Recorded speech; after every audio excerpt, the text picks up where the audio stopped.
Dzień dobry, kochani. Dzisiaj jesteśmy ubrani na czarno. Mamy pewne poważne ogłoszenie. Wciąż nie możemy przebić 20 000 subskrypcji. Wciąż nam brakuje kilkuset subskrybentów. Więc mamy oto taką żałobę. Jesteśmy w smutnym nastroju i bardzo Was prosimy o pomoc. Jeżeli oglądacie, a nie subskrybujecie, sprawdźcie, żeby Paweł założył jakąś kolorową bluzę jutro, a my przechodzimy do... Chciałeś powiedzieć coś? Że mogę się ubrać w tęczę, chociaż nie mam tęczowej, ale może jakąś taką kolorową znajdę, coś poszukam. Jasne. Tak się złożyło, że dzisiaj jesteśmy w tych samych strojach. Przechodzimy do informacji. Paweł, jaka pogoda? Ja myślę, że tutaj pomoże jedzenie czekolady. Słuchajcie, 20 000 subów jest w zasięgu. Zdopingujcie tutaj Mateusza, a to może w sobotę coś będzie nietypowego. Przekażę. A my, słuchajcie, zaczynamy oczywiście od informacji z giełdy i z Forexu. Na temat pogody dzisiaj nic nie będzie, bo jest tak samo jak u nas, zimno, pochmurnie. No i jedynie w Barnau jest 13 stopni, natomiast jeżeli chodzi o moskiewską giełdę, no to jeżeli chodzi o samą giełdę, nic ciekawego, mniej więcej jest stabilizacja. Ten kurs, jeżeli chodzi o te duże spółki, utrzymuje się już od dłuższego czasu na podobnym, zbliżonym, niskim poziomie.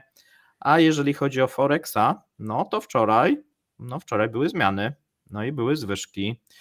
Nie były to zwyżki kilkuprocentowe, tak jak na przykład na polskim Forexie, ale były odwrotne, to znaczy znowuż no niedobre informacje, słuchajcie, rubel znowuż się osłabiał, no i trudno tutaj stwierdzić, jakie były powody wczorajszego osłabienia tego rubla. Co prawda to były osłabienia rzędu 0,5%, no ale widać było na wszystkich walutach. Również niedobre informacje, jeżeli chodzi o ceny benzyny, bo do połowy października, tak jak pamiętacie, ten zakaz eksportu pomagał tej benzynie, natomiast tak mniej więcej do 18 października, dzisiaj mamy 18 października, do 18 października, przepraszam, no to widzimy cały czas, chyba już 4. albo 5. dzień z rzędu, że te ceny rosną. 92 podrożała o 1% do 53 000 rubli za tonę ponad. 95 do 57,3 tysiąca za tonę. No i olej napędowy, on się prawie nie zmienił, ale kosztuje tyle samo co 95, jest minimalnie tańszy, 57 000 rubli za tonę.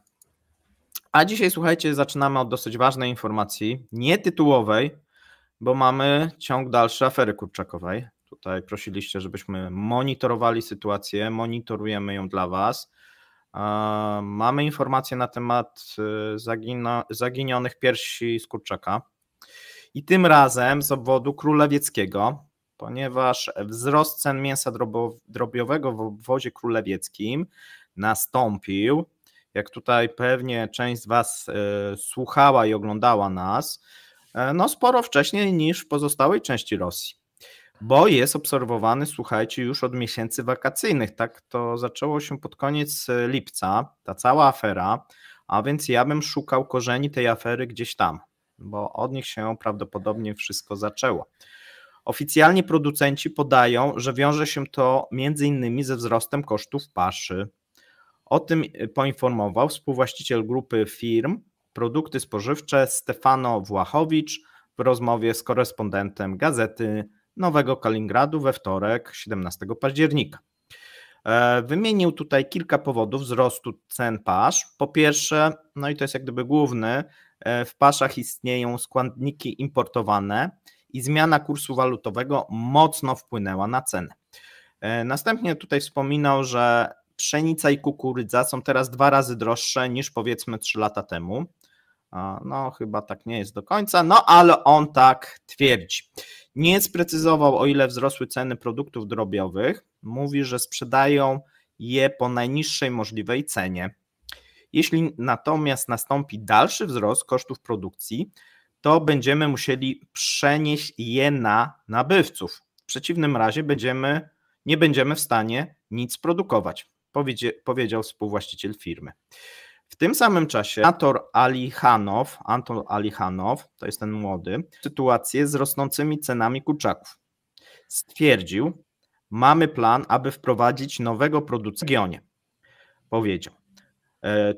Tutaj wspomniał, że koszt kilograma fileta z kurczaka w obwodzie kaliningradzkim w supermarketach przekracza średnio 400 rubli.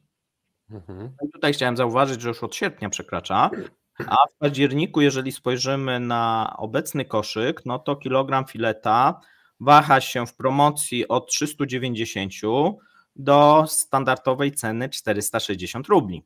No to wydaje się, że to już są ceny chyba wyższe niż w polskich supermarketach, tak mi się jakoś, nie wiem, liczy, ale poprawcie mnie, bo może akurat ktoś, to 460 to jest chyba teraz 19, no trzeba by zobaczyć po dzisiejszym kursie rubla, bo znowuż rubel się osłabił wobec złotówki. Tutaj mamy informację, że cepiamy się tych kurczaków. Cepiamy się. Cepiamy się. A więc cepiamy się, tak. No więc już przejdziemy do następnej informacji, żebyśmy się nie cepiali. Piszcie, jeżeli chcecie dalszy ciąg tej afery, żebyśmy rozpoznali i przyczynę, i skutki, a jeżeli nie chcecie, też możecie napisać. Mam jeszcze informację tutaj odnośnie innych cen, żeby nie było tylko o kurczakach, bo w ostatnich tygodniach października w Królewcu zdrożało troszeczkę innych też produktów, między innymi jaja, wzrost o 20 rubli. Wiesz, te kurczaki jak nie mają, słuchaj, jeżeli te kurczaki nie mają ani nóżek, ani piersi, to słabo jajeczka znoszą. Może być, tak. Twarożek podrożał o 25 rubli. Mniej znaczący wzrost cen mleka, kefiru, śmietany. Natomiast podrożał dosyć znacznie ryż, 20 rubli. I tutaj pomidory, prawie 80 rubli w ciągu 3 tygodni. I co ciekawe, słuchajcie, nie? Tak, ale spośród warzyw ziemniaki, znaczy niektórzy twierdzą, że ziemniaki to nie warzywa, natomiast ziemniaki też podrożały i to jest taka ciekawostka, bo w tym czasie zawsze ziemniaki taniały, nawet w Kaliningradzie. Natomiast ceny cebuli, marchwi, białej kapusty na ten moment pozostają na niezmienionym poziomie. Staniały 2 produkty, ogórki i nieznacznie cytryny. No i tym optymistycznym akcentem przechodzimy do następnego punktu. Dziwnie. Słuchajcie, tradycyjnie sami sobie kopią dołek pod własnym przemysłem i dlaczego, to zaraz opowiem. Ruchome cła eksportowe wjeżdżają na scenę na białym koniu. Rusal, jeden z największych producentów aluminium na świecie, rozważa zamknięcie kilku zakładów, aby stawić czoła niskim cenom aluminium i stratom finansowym wynikającym z wprowadzenia ceł eksportowych. Według źródła bliskiemu jednemu z wierzycieli Rusala, firma rozważa zamknięcie nierentownych zakładów, aby przeciwdziałać niskim cenom aluminium na rynku i stratami finansowymi wynikającym z wprowadzenia kursowego cła eksportowego. No proszę, jak ślicznie. Niektóre huty aluminium, takie jak Kandalasz-Krzy, w Wołgogradzie i Nowokuźniecku, są szczególnie narażone na ryzyko ze względu na koszty produkcji przekraczające średnią w branży. Słaby rubel i rosnące ceny importowanych materiałów, takich jak tlenek glinu, wpływają na opłacalność działalności producenta aluminium. Rusal jest obecnie w dylemacie, ponieważ nie może sobie pozwolić na wstrzymanie inwestycji w modernizację zakładów z uwagi, słuchajcie, na obawy o kary związane z programem Czyste Powietrze, które ma na celu poprawę efektywności energetycznej i ograniczenie emisji. W Rosji też. Jednakże koszty i niskie ceny aluminium wpływają na rentowność spółki, która wynosi obecnie 8%, co jest najniższym poziomem w całej branży. Kierownictwo Rusala rozważyło już wcześniej opcję wstrzymania części mocy produkcyjnych w związku z wprowadzeniem ceł eksportowych na metale w roku jeszcze 2021, a teraz mamy kontynuację tego cyrku. Co? Zeżre z kurczaka i zagryzie czekoladą, okej. Dobra, a słuchaj, Widzisz? tutaj była informacja, instrukcje. tutaj była pretensja, że odwołaliśmy wtorek satryczny. Nie odwołaliśmy wtorku, przenieśliśmy go na sobotę, gdyż w poniedziałek byłem poza domem, nie byliśmy w stanie go zrobić. Więc Wtorek będzie w sobotę, tak, a sobota będzie we wtorek. Może. wszystko jest Zobaczymy. ok. Nic nie odwołaliśmy, tylko przesunęliśmy ze względu na brak czasu. Zamieniliśmy dni, słuchajcie, natomiast mamy informację, no nie możemy też przejść obok niej neutralnie, ponieważ we wtorek, czyli wczoraj, Ukraina prawdopodobnie po raz pierwszy wystrzeliła amerykańskie pociski dalekiego zasięgu ATACMS na rosyjskie cele i to są te pociski o wydłużonym zasięgu, prawdopodobnie 160 km. Poinformowały o tym zgodnie, powołując się na swoje źródła, wszystkie amerykańskie gazety, a wieczorem potwierdził to również Wołodomir Zełenski. Potwierdzili również to rosyjscy blogerzy. No i już mieliśmy nawet, słuchajcie, artykuł na Komsomolskiej Prawdzie. Tutaj pozyskanie przez Kijów systemów ATACMS oznacza znaczące zwiększenie zdolności do uderzenia w głąb terytorium kontrolowanego przez Rosję. I co pisze Komsomolska Prawda? Komsomolska Prawda, ja lubię ich czytać właśnie jak są takie informacje, bo oni tak wtedy... Tak próbują, nie? Że to sukces może w jakiś sposób. Atak rakietowy na Berdiansk był zmasowany. Część pocisków została zestrzelona przez naszą obronę przeciwlotniczą. Ich celem były składy wojskowe, lotnisko i parking dla samolotów. Nasi specjaliści twierdzą, że fragmenty pocisków prawdopodobnie były pochodzenia amerykańskiego i były to pociski ATACMS. No i tutaj jeszcze była dyskusja, czy to były te starsze, czy to były te nowsze. Część tych ekspertów rosyjskich skłania się, że i chyba i takie, i takie. Wydaje się też, że właśnie były te nowe. No i tutaj jest taki cytat z Komsomolskiej Prawdy, że Stany Zjednoczone postawiły przed naszym krajem i naszą armią kolejne poważne wyzwanie. Musimy ją przyjąć z godnością, nie po raz pierwszy. A według danych strony ukraińskiej w Berdiańsku zniszczono 9 śmigłowców. Okazuje się, że rosyjskie śmigłowce stały na odkrytej przestrzeni. System obrony powietrznej Pancyr S-2 wraz z załogą oraz magazyn amunicji, a prawdopodobnie kilka tych magazynów amunicji. Kojarzy mi się film Helikopter w ogniu. To znaczy tu były helikoptery w ogniu. Nie, ale to 9, słuchaj, no to są jedne z większych strat, jeżeli chodzi o ataki ukraińskie. No bo dzisiaj rano do kawy oglądałem taki raport przez amerykańskiego żołnierza robiony i mu wyszło, że ze 100 sprawnych od początku wojny zostało im 30 tych helikopterów. Nie wiem, czy to prawda, bo się nie znam, no ale koleś żołnierzem jest, więc chyba coś tam ten... No powiem tak, z każdym dniem mają coraz mniej i jednego dnia stracić 9, nawet jeżeli może nie są wszystkie zupełnie zniszczone, no ale nie, powiedzmy, nie będą mogli ich używać, a większość na pewno już bezpowrotnie. No to jest, wydaje mi się, że dosyć duża strata. Ale to jest kolejny ten czynnik X, nie? Bo tak, no znaczy wiedzieli, że oni dostaną. Wszyscy wiedzieli, że dostaną. I wiedzieli, że są w zasięgu. No, i wiedzieli, że są w jest zasięgu. 85 km, dlatego były te dywagacje od linii frontu. Czy to jakiego typu oni długo, cały ranek wczoraj dywagowali, co to uderzyło. Natomiast coś tutaj piszecie, że ciągle obrywa brzytwą. Gdzie brzytwą przeczytałeś? Tu nie ma brzytwą. Brzytwą, nie ma tu brzytwy. Co? Paweł, co ci się tu dzieje? No, myślałem o goleniu się dzisiaj pewnie dlatego o tej brzytwie. A to ty się golisz brzytwą jeszcze?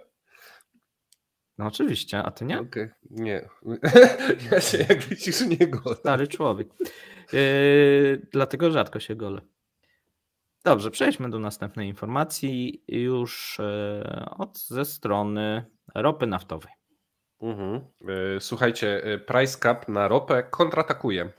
I mamy kolejny odcinek Tasiemca, niczym klan w polskiej telewizji. Pamiętacie, jak w zeszłym tygodniu mówiliśmy o tym, że USA ukarało 2 firmy za transport rosyjskiej ropy poniżej price cap?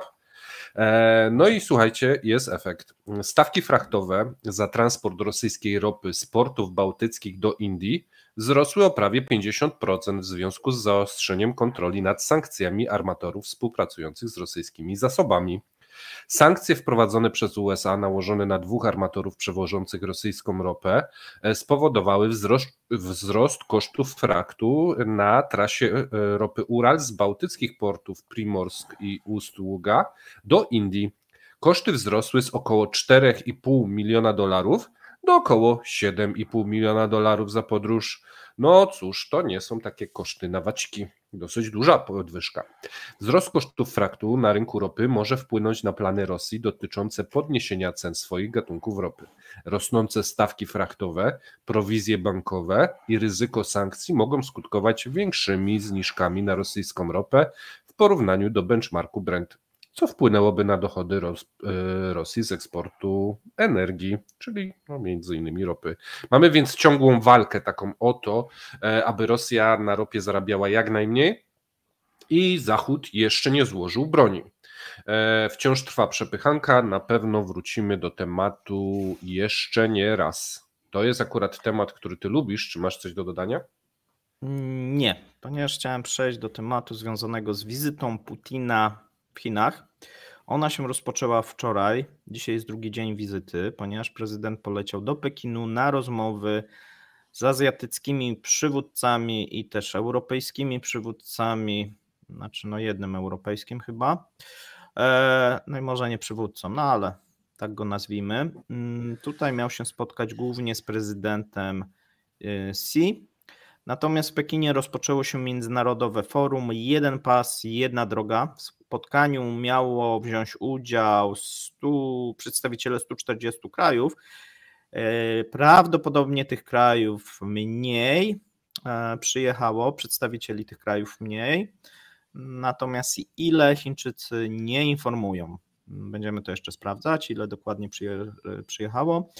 Jednym natomiast z głównych gości jest, bo nadal jeszcze jest, Władimir Putin.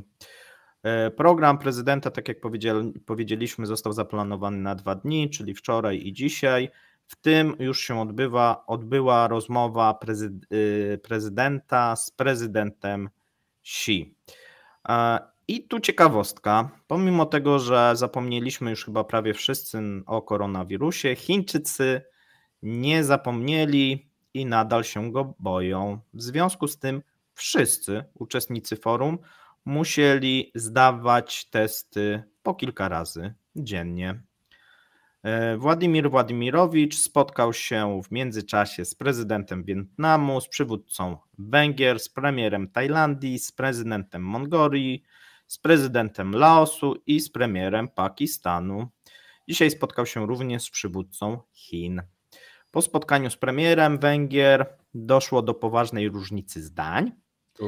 I o tym chcieliśmy wam więcej powiedzieć wieczorem. Bo tutaj to znaczy, tam jest dużo takich ciekawych informacji, nie? Z tego spotkania. Zaraz jeszcze tak. Pan Wiktor miał odmienne zdanie i o tym poinformował dziennikarz. Dzisiaj się odbyło spotkanie z przywódcą Chin. Omawiane były tematy: perspektywa gazociągu Siła Syberii 2, współpraca gospodarcza, sytuacja na Ukrainie i w Palestynie oraz pomoc wojskowo-gospodarcza dla Rosji. Prezydent Xi zauważył, że Chiny i Rosja systematycznie pogłębiają wzajemne zaufanie polityczne, a także aktywnie utrzymują ścisłą współpracę strategiczną. Dodał, że Chiny są gotowe współpracować z Rosją w celu promowania pokoju i dobrobytu przez promowanie wspólnego rozwoju. A w tym czasie kazachski Kazachgaz i chiński PetroChina podpisały umowę kupna i sprzedaży gazu na lata 2023-2026 i to jest nowy kontrakt. Zakres tego kontraktu został ustalony podczas wizyty prezydenta Kazachstanu Kasyma Żomarta Tokajewa w Chinach, natomiast jego szczegóły jeszcze nie zostały ujawnione. Jest to kolejny kontrakt. Wcześniejszy kontrakt, przypomnijmy, opiewał na 10 miliardów metrów sześciennych rocznie. Tutaj prawdopodobnie będzie to mniejszy kontrakt. Cały czas są spekulacje, skąd Kazachowie wezmą taką ilość gazu, jeżeli to miałoby być na przykład podobne podobny kontrakt. Natomiast Rosjanie ogłosili, że będą produkować helikoptery dla Chin. To chyba nie te, co tam stały, tak mi się przydaje. Chyba będą potrzebowali mocy produkcyjnych dla siebie teraz. Słuchajcie, jak przebiegało spotkanie, co Rosja przywiezie z Chin, o tym chcielibyśmy wam powiedzieć w komentarzu dnia. To jest tego dużo. A tutaj było pytanie, czy Ksy przywitał na lotnisku Putina? Nie przywitał. To taka informacja. Nie przywitał, ale potem go przywitał. Natomiast na koniec, słuchajcie, zamiast dzisiaj sportu, złote myśli rosyjskich polityków. No i tutaj mamy jedną, chyba że ty masz jakąś, Mati. Administracja USA popełniła rażący błąd, decydując się na dostarczenie Ukrainie pocisków taktycznych ATA-CMS. Konsekwencje tego kroku będą bardzo poważne. Powiedział tak ambasador Rosji w Waszyngtonie Anatolij Antonow. Wiesz co mam, bo w sumie napisałem dzisiaj rano taki pościg na Twitterze. Sołowiow, najważniejszy propagandista w Rosji, jakiś czas temu informował, że jest Żydem i gdyby Izrael rozpoczął jakąś wojnę pełnoskalową, gdyby ktoś ich zaatakował, to poleci i będzie ich bronił. Natomiast w najnowszym programie, znaczy jednym z najnowszych... Ale to nie poleciał. Nie poleciał, bo powiedział, że ambasador powiedział mu, że jest za stary. Więc odpuścił sobie. No. Przy wojnie w Ukrainie to samo powiedział, czyli on już tak od wszystkich, wszyscy mówią, że jest za stary. A dobrze się trzyma. Tak, nawet nieźle. Natomiast w tym momencie powiedział, że popiera łączenie się dżihadistów w walce przeciw krajom Zachodu, które oczywiście te walki będą odbywać się w Izraelu, więc z jednej strony chciał lecieć tam ich bronić, natomiast z drugiej chciałby, żeby tam po prostu była wojna i żeby dżihad tam atakował. Więc tak wygląda ten poparcie Sołowiowa raz w tą. Myślę, że dziękujemy. To jest złota myśl moja. Do widzenia. Do widzenia. Trzymajcie się. Do widzenia. Do widzowie. Trzymajcie się, cześć.